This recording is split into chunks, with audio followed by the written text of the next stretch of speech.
just to get started, talk about, if for you as an actor and for you as director, finding a way into material like this, because there have been such a sort of variety of sort of mixed reception movies that had this kind of mythological size to them. I mean, you know, is it a matter of just the approach, or you know, what is it that emboldens you to feel like you can do it the right way, I guess? That one.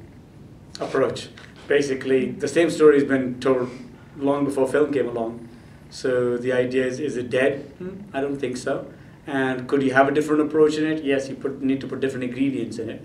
So I think as far as the story is concerned, you get an Indian guy to tell a Greek tale to white people. It just is different ingredients. You end up getting a different tale. And then for you as an actor, I thought it was exciting because it's an original concept with Greek mythology to not be based on a comic or a cartoon or anything. So it's sort of taking a risk, which is very much Tarsem's style. He's embracing some new things and very much a visual director, and so there was a lot of scope, I'm sure, for you to explore with that.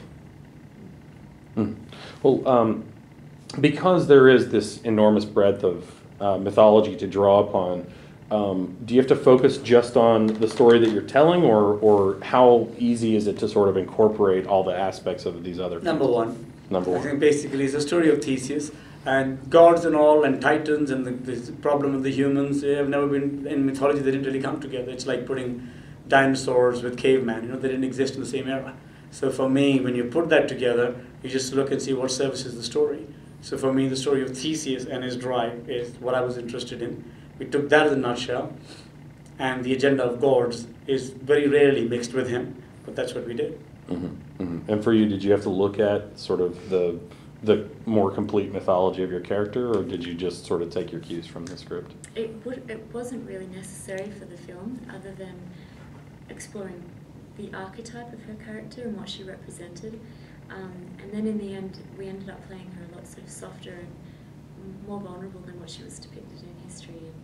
And as opposed, she was very known for being very stoic and serious and providing wisdom. She had long brown hair. In the film, I have long blonde hair, and she's a lot sort of lighter and more passive in a way as well than how we know her. How do you make sure with these amazing visuals that you contribute to these, that you create these worlds, how do you make sure that those actually have some emotional dimension to them, or some thematic dimension, as opposed to just being... A lot of people would think that that hasn't happened with my films. So for me, no, I have a particular approach, and I tend to wear a little bit of the heart on the sleeve. So when it's emotional, it wants to go for the uber emotion. When it goes violent, it goes super violent. And usually the middle ground is what a lot of people want. And the question was just, how do I put enough of myself into it and still see there's a tale that I want to tell? So with that in mind, the project came to me, and the studio was very, very, made it very clear that they wanted to go, you know, like have enough of my DNA in it. So we started from that, and how do I make sure that it's emotional? Well, it's emotional to me, and I work for that, and just say, will it be emotional to everybody else? You try it out. And if it's a small art house film, you don't care. We just say, no, this is what I believe I want to show you. Do you get it? I'm not saying that you should like it, but this is what I want to say. But when you're making such a big budget film, you got to say, okay, does it, to most people, does it say what I wanted to say? Still my way. And somewhere in between there is where the compromise is used. You know, like I have a very dark coffee, and we just see how much milk I'm willing to let other people put in to make it palatable. What sort of lessons did you learn working on Transformers in terms of the scale of that kind of filmmaking that you were able to bring to this? I mean, did all that machinery like prepare you for what you'd be doing in this movie, or were they really different experiences? For me, they were really different experiences. Working on the two sets were sort of black and white. Tarsem is also, I mean, both Michael Bay and Tarsem are very visual directors and went to drama school together, right? Film school, yeah. Film school, of course. And we know nothing about drama. We went to film school. and we're doing student films together as well, right? Yes.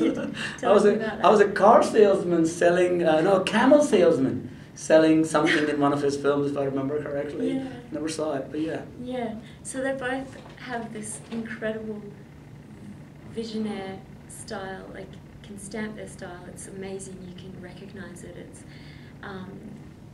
and Tarsem is also not only very technical but really amazing to work with in that he's very easy to talk to and communicate with, and his sets are very harmonious, and he runs around giving hugs to everyone and has this passion that just to the women. just infects you. No, like Mainly to the women. genuinely everyone, and it was really inspiring and an enjoyable experience. Yeah. Mm-hmm.